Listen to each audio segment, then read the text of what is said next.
Hello and welcome to the mains PYQ discussion by NEVAS. This is a question for 15 marks to 50 words and it is from the 2023 mains. The question is, what were the major technological changes introduced during the Sultanate period? How did those technological changes influence Indian society? So the first part of the question is about major technological changes during the Sultanate period, which is from 13th to 16th century. Second, how do these changes influence Indian society? So the impact of this technological change is the second part. So in the introduction, it is just said that Sultanate period in the question. So we'll mark the period in the introduction. We'll give the time period, which is from 13th to 16th century approximately. Then we'll give the geographical extent of it. There we have to say that the Delhi Sultanate or the Sultanate covered almost 90% of modern India. I've given the map here. You can see that it is a consolidated and a centralized empire. We'll bring this point again in the conclusion. I'll explain that once we go to the conclusion. Now we'll mention these two facts in the introduction, plus a map of Delhi Sultanate can be given in this question. It's a 15 marker. You'll have enough space to inculcate these. In the body, we have two major parts. In the first part, as given in the question itself, we'll talk about the major technological changes. In the second part, we'll talk about the influence it had on the society. So in the first part, the first and foremost change that they introduced is with respect to technique in construction. See the keyword here, arcuate technique. This is one keyword that is a must in this answer. Now if you see the constructions or the archaeological history of India, first you will see cave structures. For example, the Ajanta, the Ellora. Then you can see rock cut temples. So from within a cave, you can see monolithic temples. For example, the Kailasa temple in Ellora cave, or the temples in Mahabalipuram, the short temple. Once this is done, you will see structural temples. For example, you will have one layer of stone. On top of this, you will have another layer of stone. On top, another. These are structural temples. Now, this technique of having two pillars, I'll just demonstrate it very clearly. This is a concept. Now, this technique of having two pillars and one crossbar on top of it, it is called the trabeate technique. Now this was the technique that was followed in India. Once the Delhi Sultanate came, they introduced a technique where you can have two pillars and top of that an arch. This is called the arcuate technique. So this is one technology that they introduced. Now it is said that the dome of the Delhi Sultanate, or the dome that came in Islamic architecture later, was inspired from the stupas. If you go to the Byzantine Empire, you can see the same rounded structure. So art is always amalgamated.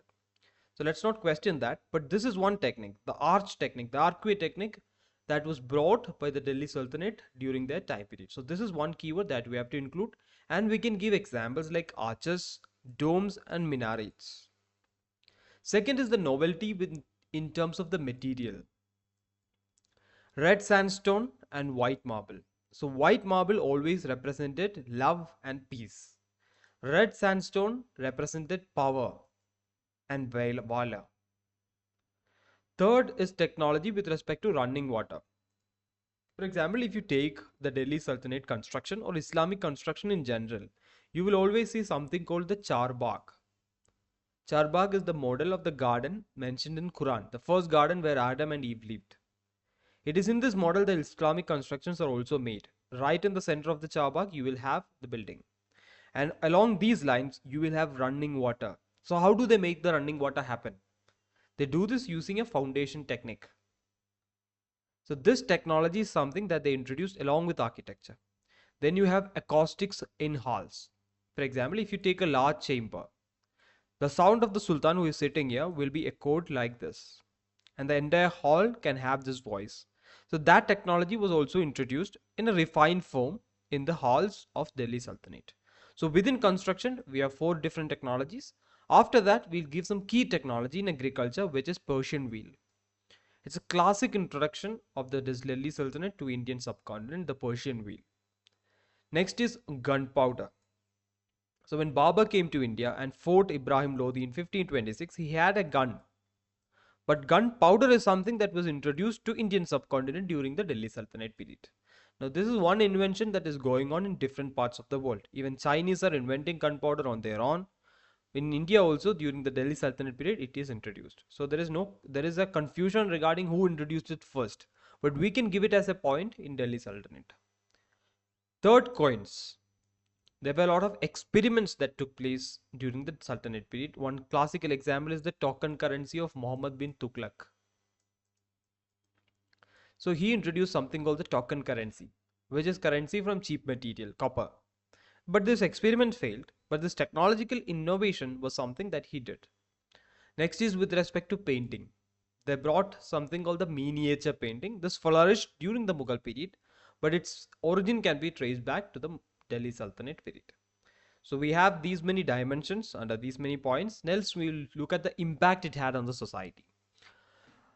Now, first thing, there were strong patrons. These kings and sultans were strong patrons under whom the artisan class grew. When the artisan class grows, the economy will also develop. So the destruction of the artisan class is something that we will study in modern India. Now the flourishing of the artisan class is something that took place during the Sultanate period. And the growth of scholars also took place. One example is Ziauddin Barani. In the Mughal period, you have people like Amir Khusru, Abul Fazl. So these people get a lot of scholarship due to the patronship of the ruler. Next is new urban centers. If we take the case of just Delhi, you have the Purana Kila region, the Lodi Garden, the Tughlaqabad of Tughlaqs. So each city center was developed by different sultanates. So development of urban centers, and naturally urban centers will be center for trade and culture as well, was developed by these Delhi sultans. Next is industries. When the metallurgy and textile industry flourished, it was also due to the technology that they brought in. For example, we talked about token currency in the previous section. So naturally the metrology industry will develop. Then because of the luxurious lifestyles of the sultans or because of the economic prowess of the sultanate, the textile will also flourish. Next is surplus extraction. To introduce these changes, they needed funds. And for that, they had a policy called the Ikta system. This is the precursor to the Jagirdari system. So land is divided into various factions, which will get allocated to each Iqtadar. These are revenue assignments, and these Iqtadars will collect percentage of their share from this land. The rest will go to the empire. So 10% is the share. So maximum 10% will be collected by the Iqtadar, and that will be taken as its revenue assignment, and the rest will go to the empire. And this fund is used for scholarship and other activities. Next is Indo-Islamic art. So if you take the Vijayanagar Empire, which came in the 15th century, you can see within the compound wall architecture that has both Islamic and Indian elements.